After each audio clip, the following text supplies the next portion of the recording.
Alright, welcome back. Now let's do maybe one additional visualization with Python. And then let's also explore whether the filter interaction works the way we would expect it. Okay. So let's go to our Power BI report here and say one last time. In this case, let's create a Python visual. Click on the Python visual. Here we go, and there is the visual.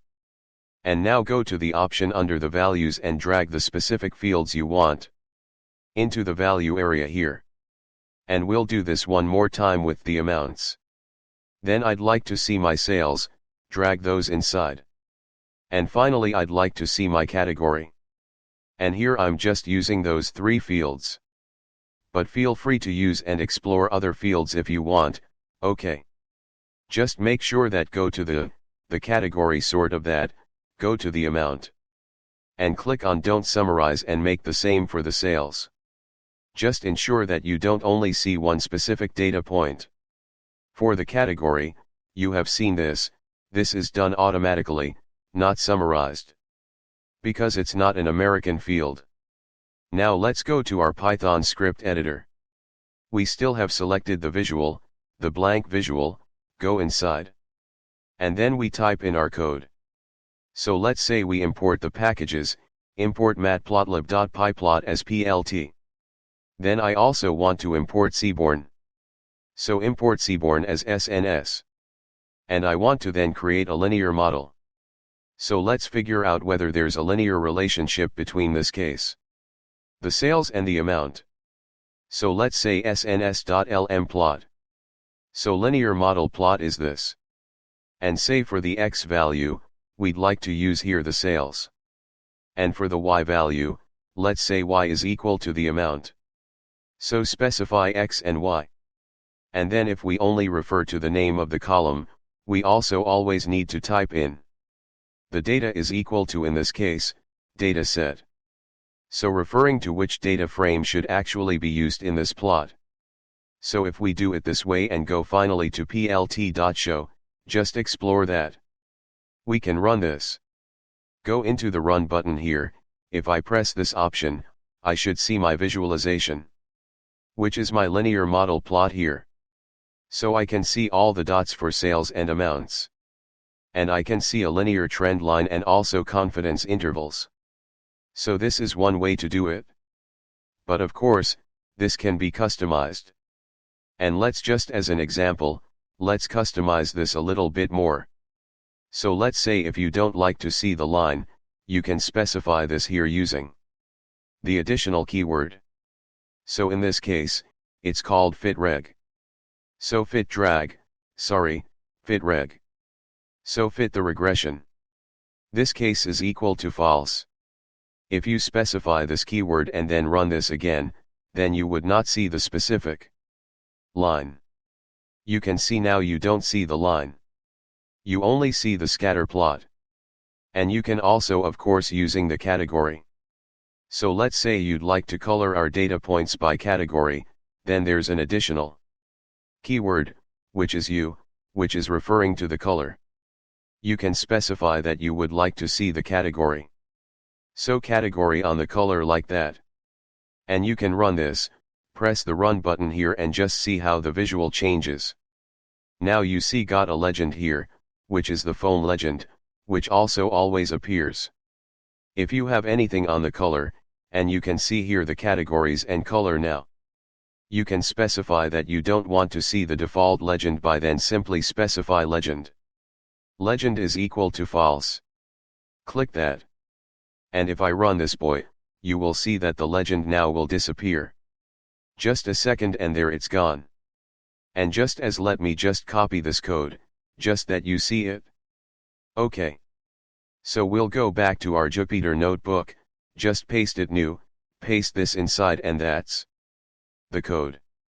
So quite simple, we just refer to different kinds of visualization from a map.lib specify the columns, the data set here and a few additional parameters, like whether we want to see the linear regression line, what kind of color we want to use and whether we want to plot a legend or not.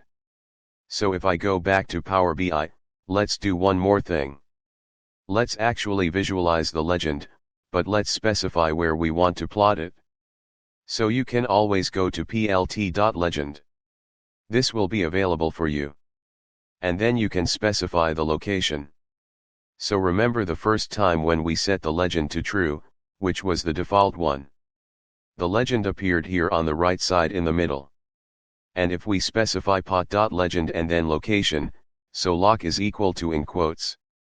So upper, right, like that, and run this, you'll see that the legend will appear again, but this time it will be here on the top right of the visualization of this case is a scatter board. So you can specify this in the pot parameters here with the legend option. And as I said before, there are various other ways to customize this here. I'd like to refer one more time to the documentation of MEDPOTLIP and also Seaborn. Go there and take a look what kind of very fancy and cool visualizations there exist, which you can use them in your Power BI reports and express statistical information about the data set to your audience. Okay, so that's it actually for the last visual. And now the crucial question, of course, those visuals, are they static or can you use them somehow? Now, of course, you can use them in filtering. So let's go inside and say I'd like to create, let's say, a slicer. So take the slicer option and go with just an example, go with the categories. So take the category option. You can see a slicer in here. We go to the formatting option here and increase the item size. So you can see the better news screens. So let's go with 15 to 15. And you can see the categories here. And if I take any of the categories here, so if I say I'd like to see, let's go with cheese, and I hope my control key and click a few additional ones, like say, those here. Now I've selected them and you can see that all the visuals are running and now recalculated. And now I see only for the 4 categories I've selected here, I can see in this case, my violin plot, I can see here the payer plot and all the other kinds of visualizations. So the filtering works exactly the way you would expect it to work. It might take a little bit more time because you can see that Python needs to recalculate all the fields, but the filtering itself works exactly expected. So it's not like, for instance, if you plot something in Jupyter Notebook where the visual or the image actually would be static because it is an image in Power BI, it is an image. But it still works by applying filters from other visuals. On the other hand, it does not work there.